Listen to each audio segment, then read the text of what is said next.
look.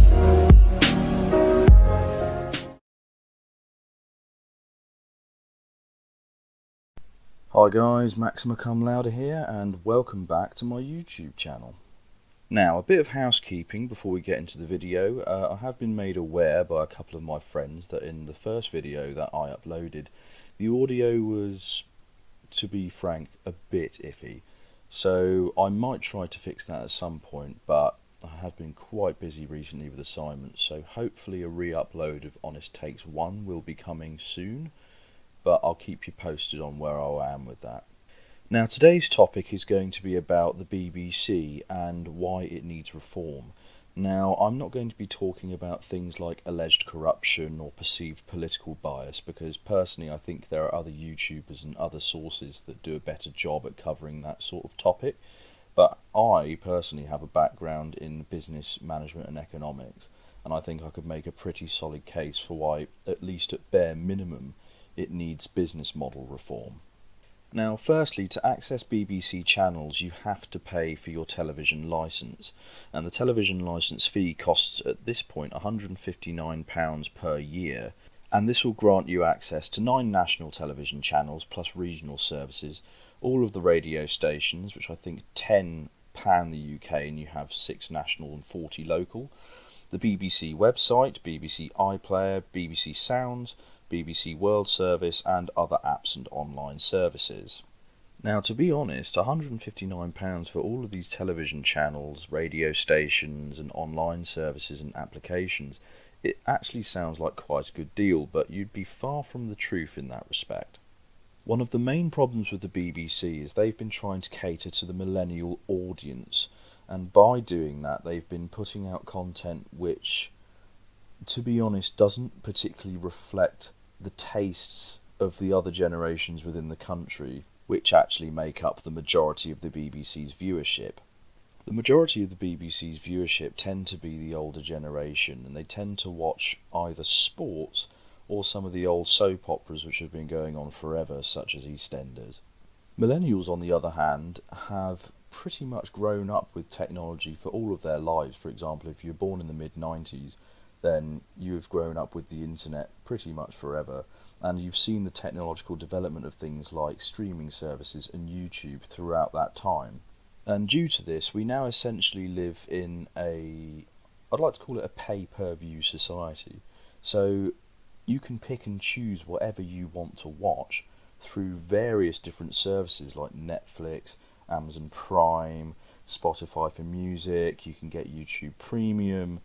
You have all of these services where you can pick and choose exactly what you want, and most of them end up being cheaper per year than the BBC content. A prime example of this, no pun intended, is Amazon Prime. Now, you can have Amazon Prime Video, I think, for about £5.99 a month, or you can get it as part of the Amazon Prime package, which includes Amazon Prime Video as well as all the other Amazon Prime benefits, such as Amazon Music and fast one-day delivery on various different items, all for £79 a year, instead of the £159 TV licence fee that you'd have to pay to access BBC services, which just seems like a better deal if you go for Amazon Prime, because you can pick and choose exactly what you want, rather than pay £159 for services that you might not want or need, or television programmes that you might not want to watch. Now, I'd have to be honest and say that the BBC has tried to diversify its portfolio, which is obviously something that needs to be done in a business context to keep the current customer base and expand to other customer bases as well. And as I've said, they've tried targeting millennials, but they seem to be targeting them with just the wrong types of products. An example of this is they're trying to tap into the recent kind of craze around ambience music and ASMR kind of relaxation techniques, and they've brought out BBC Radio 1 Relax, which is basically a radio station which plays a lot of these ASMR and relaxing chill tracks, which people use to try and keep calm and meditate as well throughout the day when they need to. Now, in my view, there are two main issues with this, and it's not about the fact that they're trying to do something new. I personally use ASMR and ambience music to study and to relax at certain points in the day if I need to chill out. But the first main problem is radio stations are historically unpopular with millennials due to the fact that they can subscribe to things like Spotify, which provides radio station services on there, but also allows you to pick and choose which music or what podcast or whatever you want to listen to at any time in the day.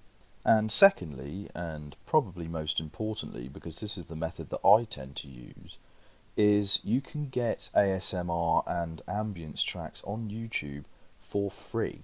You don't need to pay a license fee to go on YouTube to listen to ambience tracks or ASMR tracks to study or relax. You can do it for free. So the fact that the BBC has brought this out just doesn't make any sense in a business context, because people can get these services for free on the internet. The BBC essentially needs reform in a couple of areas.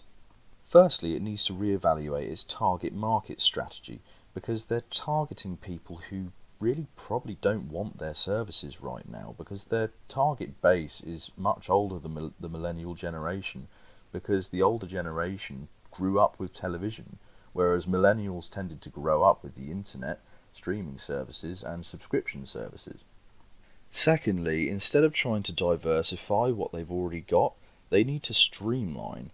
They need to stop bringing out products which people just aren't going to use. Nobody's going to use a service which plays ASMR or ambience chill tracks when they can get them for free on YouTube. They need to cut down what they're putting out. If they do decide to streamline, this could help some of the people who feel a bit disgruntled by the BBC and the content that they put out, because people kind of perceive the licence fee as an additional tax, which then makes them perceive the BBC as taxpayer funded, even though it's technically publicly funded. But it's understandable why people would see it like that. So if the BBC streamline instead of pumping out content which nobody wants to listen to or watch, then people would feel a lot less irritated by the way the BBC operates, and we'd be more happy to pay the licence fee. Alternatively, you could just reduce the licence fee and everyone would be happier, but I don't see the BBC doing that anytime soon. So just to reiterate the main points of reform that the BBC needs to undertake in a business context. Firstly, they need to reevaluate their target market, and secondly, they need to streamline the services they provide, because whilst diversifying can be a good thing, if you're putting money and time and effort into products that people basically don't want, then you're wasting your money. And because the BBC is publicly funded, if you're wasting money, then the people who are paying for it aren't going to be particularly pleased. But I'd like to know about your opinions, guys. How do you think the BBC could reform to do a better job in the 21st century? Like, comment, subscribe, let me know what you think, and I'll see you in the next video. I've been Maxima Cum Laude, and thanks again.